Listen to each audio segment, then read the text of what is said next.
Alors l'accès au logement, ça a pour moi été assez simple, puisque d'abord j'ai souhaité revenir sur Nantes ou l'agglomération, pour être évidemment dans une ville avec des transports en commun et un réseau plutôt irriguant sur l'ensemble de l'agglomération. Donc Nantes, c'était tout adapté pour ça. Et l'accès au logement s'est fait à partir de ce fameux réseau. C'est-à-dire que moi, j'ai pas forcément acheté une maison en tant que telle, mais un secteur. J'ai acheté le tramway, moi. Voilà. Donc, quand je me suis installé, plus précisément quand j'ai déménagé en 95, j'ai choisi d'habiter à côté du tramway.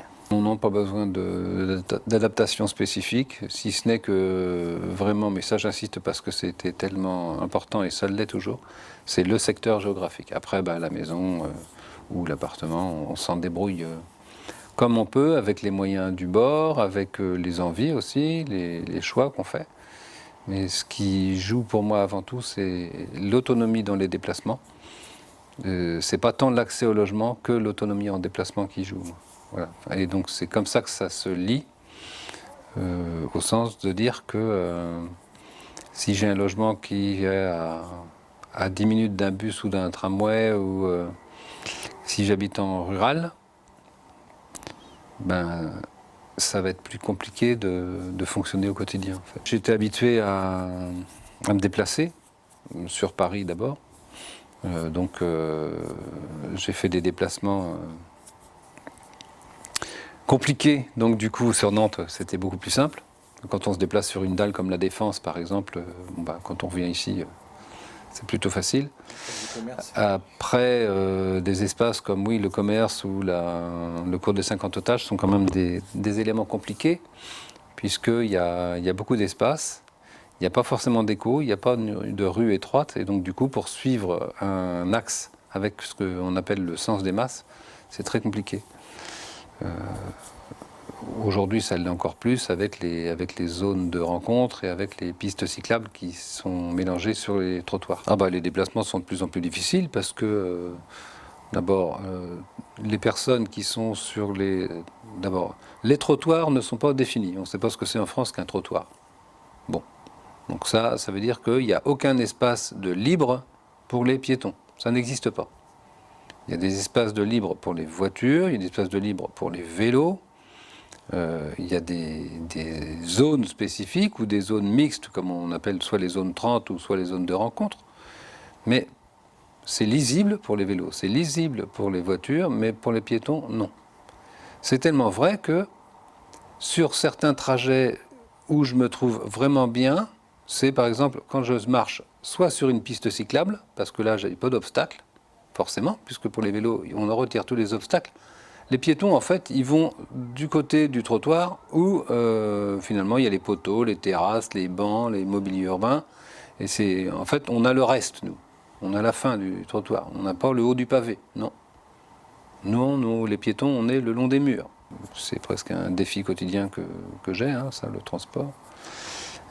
Maintenant, partout, je vais partout en blablacar. Que ma femme vienne ou pas avec moi, c'est pas le sujet. Si j'ai envie d'aller quelque part, j'y vais. Pas parce que j'ai pas le permis ou parce que je sais pas quoi, que d'un seul coup, j'irai pas. Non. Là, avec blablacar, je peux aller vraiment partout. Partout, partout. Et ça a été une vraie révolution pour moi. Parce que, autant des moments où on peut se questionner sur les trains, sur les facilités d'accès, etc., que là, avec Blablacar, on arrive à avoir des trajets très précis, presque en direct de là où on part pour aller où on veut. Et ça donne une espèce de souplesse qui était inimaginable pour moi il y a ne serait-ce que 5 ans. L'autonomie, ça revient à la fois à mon éducation, puisque mes parents m'ont toujours laissé faire, même y compris à prendre des risques.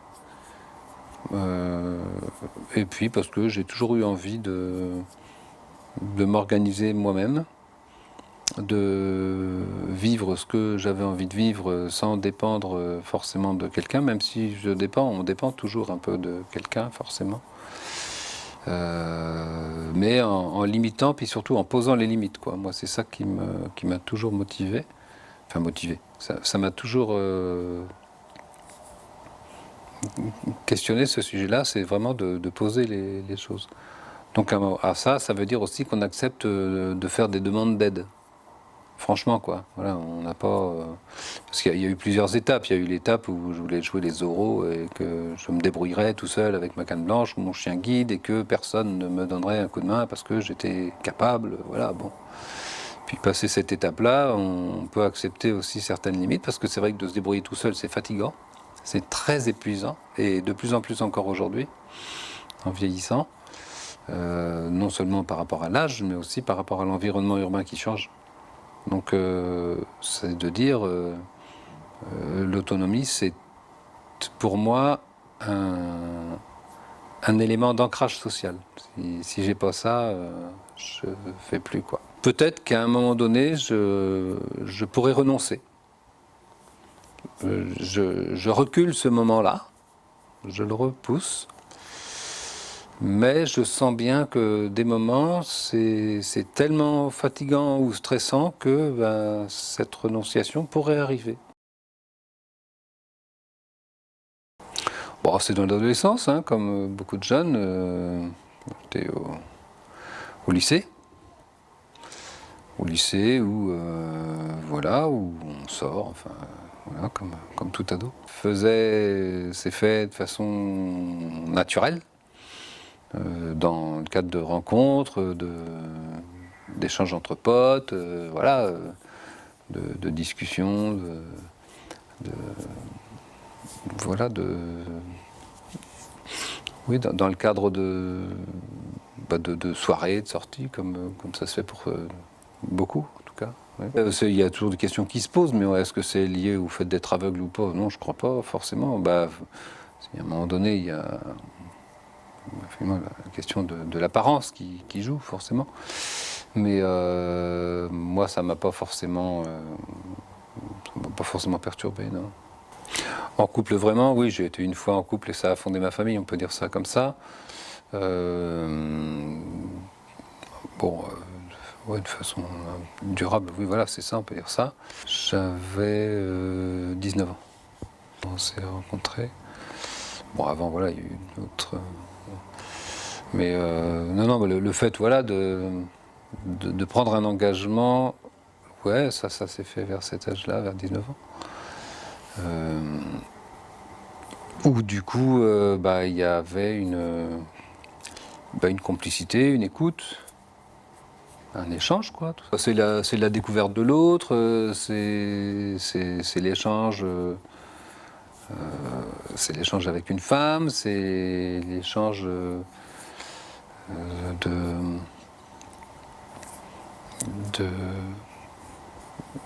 de points de vue aussi. Et puis c'est vrai que là, la question du handicap, bah, c'est posée au sens au quotidien, comment ça marche, quoi. Voilà. Donc, il